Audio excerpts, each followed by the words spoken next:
Ako imate problem sa tikvicama, stalno trunu, ne možete da uberete niti jedan plod, imate nekoliko problema. Problem sa oprašivanjem, problem sa stresom kod biljke ili imate najezdu nekih predatora. Zato ću na jednom mestu u ovoj epizodi da vam dam savete kako da rešite sve te probleme, kako biste došli do tikvice koja plodonosi i do velike berbe.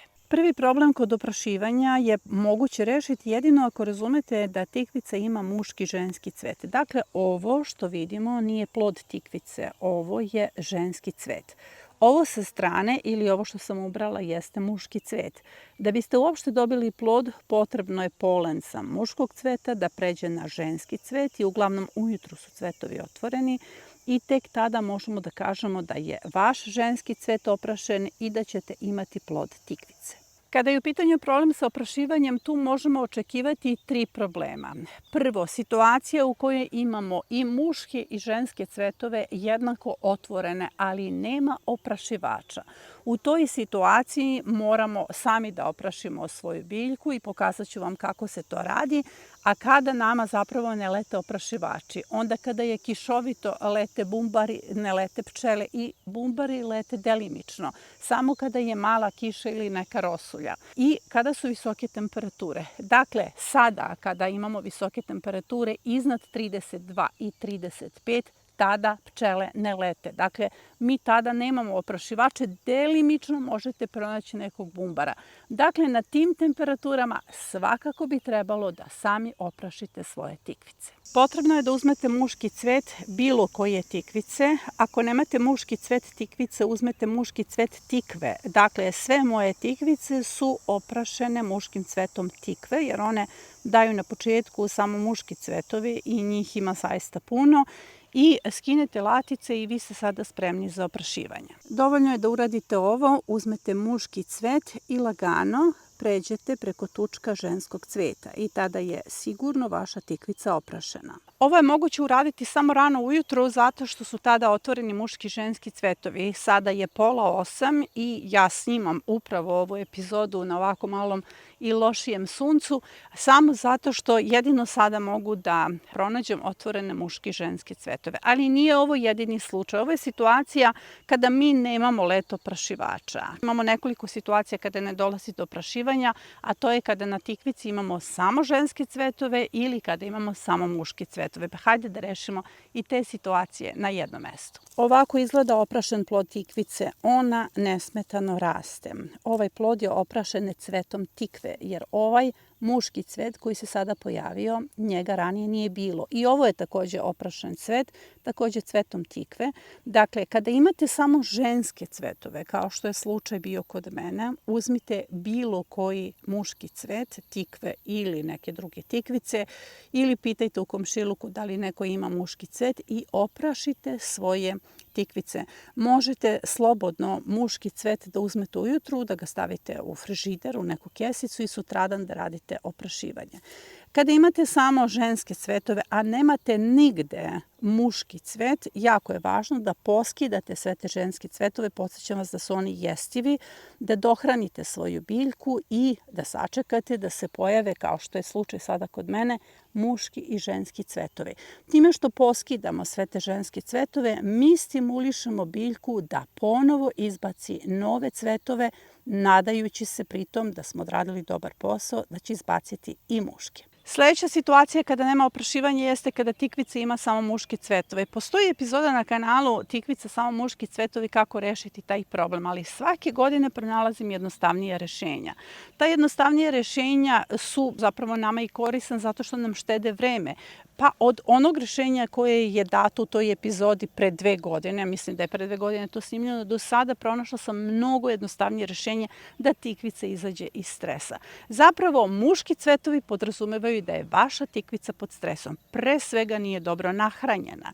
A te muške cvetove ćete pokidati, podsjećam da su oni jestivi, dakle svakako imate hranu, malčirat ćete biljku, samo povećajte nivo sena oko korena, oko same biljke i biljku ćete dohraniti kvascem. Tekuće đubrivo od kvasca, postoji epizoda na kanalu kako se priprema, u pitanju je playlista Tečnosti za zalivanje i 350 ml đubrivo od kvasca u koren svaki drugi dan dan, narednih 10 dana i vaša biljka će se oporaviti. Kvasac pored vitamina i pored minerala sadrži auksin koji će ojačati koren tikvice. Sledeći problem zbog kojeg gubite plodove jeste stres kod biljke ili vršna trulež. Kod vršne truleži imamo i muške i ženske cvetove. Biljka se regularno opraši, ali vrlo brzo počne da trune na vrhu. Javi se jedna crna tačkica ovde gde je bio cvet i ta trulež se lagano prenosi na plod. Već za par dana imate truli plod i vršna trulež nastaje pre svega zbog stresa biljke. Kao i kod svih biljaka, vršna trulež je fiziološki poremećaj i nastaje usled nedostatka kalcijuma u samom plodu. To ne znači da biljka, odnosno da tlo nema dovoljno kalcijuma. Uopšte ne znači da tlo nije dovoljno uhranjeno, već kalcijum ne dolazi u plod. Samim apliciranjem kalcijuma, prskanjem biljke kalcijumom nećete rešiti ovaj problem, zato što uglavnom nekada biljka ima dovoljno kalcijuma, ali zatvaraju se kanali prema plodu, dakle kalcijum ne dolazi do ploda i to se dešava kada je biljka pod stresom.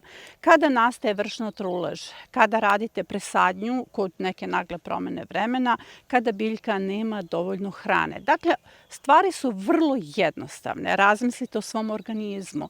Kada mi imamo probleme, kada nismo dovoljno uhranjeni, kada nemamo dovoljno nutrijenata, kada loše živimo, kada su okolnosti oko nas nekako stresne. Tako je isto i sa biljkama. Sada je važno da biljku izmestimo iz stresa i da je dobro nahranimo. Da biste biljku izmestili iz stresa, potrebno je da dodajete šećer oko korena neposredno pre zalivanja i to ćete raditi u narednih 10 dana.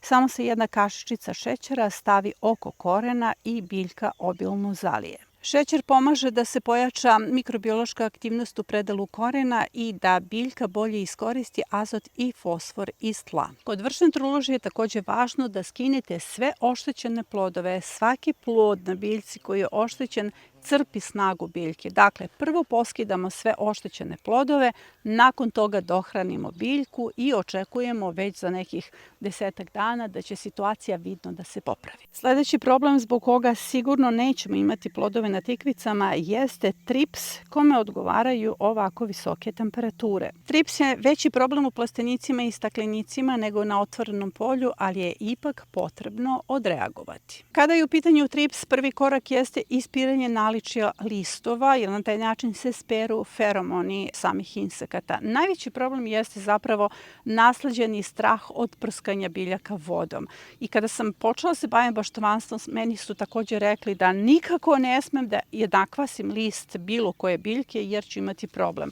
Zapravo taj problem se zove plamenjača i kada sam shvatila da plamenjača ne nastaje tako i da ona nema nikakve veze sa mokrim listovima, onda sam počela da eksperimentišem i da testiram kako se ponašaju biljke koje se okvase, na koji način se sprečavaju najezde ispiranjem samih biljaka. I trenutno u bašti nemam najezdi. Recimo, svake godine ima manje zlatica, ove godine uopšte nemam problem sa zlaticama, zato što stalno ispirem listove krompira. Zapravo na taj način ćete se rešiti i najezdi smrdibuba, jer zamislite, jedan insekt ostavlja feromone i on pozove druge insekte kod vas da dođu na vašu biljku. To je sasvim logično. Oni funkcionišu po principu feromona i tada nemate jedan insekt, tada imate gozbu koju su napravili insekti koji su pozvali ostalu rodbinu i prijatelje u vašu baštu.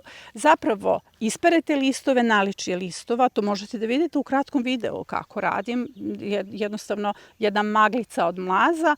Nakon toga pripremite insekticid od karanfilića ili bilo koji insekticid na bazi belog luka. Imamo epizodu 5 najefikasnijih insekticida. Insekticid od karanfilića je snimljen, samo ukucajte i pojavit će vam se kompletan recept i dohranite biljku. Dovoljno je da stavite šećer oko korena i na taj način rešavate dohranu, jer ona će na taj način da povuče više azota i fosfora iz tla. Sledeći problem zbog koga nećete imati plodove na tikvicama jeste pojava grinje na listovima. Evo možete da vidite karakteristične promene grinje, jer grinja se vrlo brzo prenosi na čitavu biljku. Ako odmah ne odreagujete i ne koristite preparate protiv grinje i dohranu biljke, čitava biljka će propasti kao da je problem sa plamenjačom. Jednostavno ona se širi od ozdo ka gore, grinja sporije širi od recimo crvenog pauka.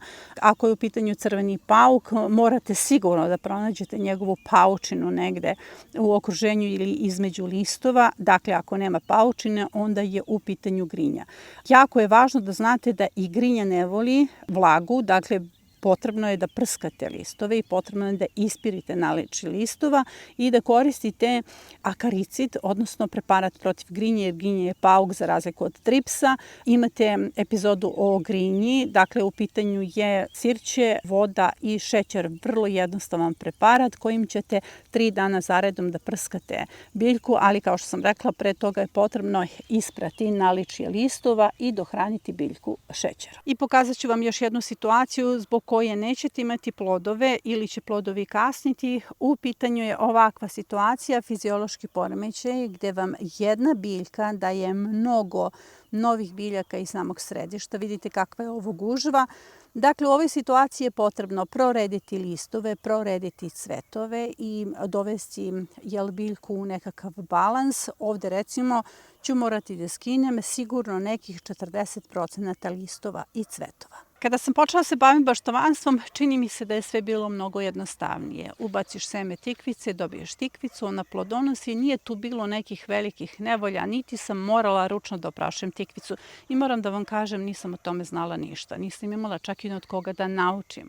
Ali zapravo mi tikvice pokazuju, ne samo tikvice, već i biljke u okruženju, da smo usled promena, usled klimatskih promena, kada je biljkama sve teže da se i adaptiraju, kada biljke ulaze u stres i kada je zaista potrebno da imamo neka znanja, da im pomognemo i da dođemo do plodova.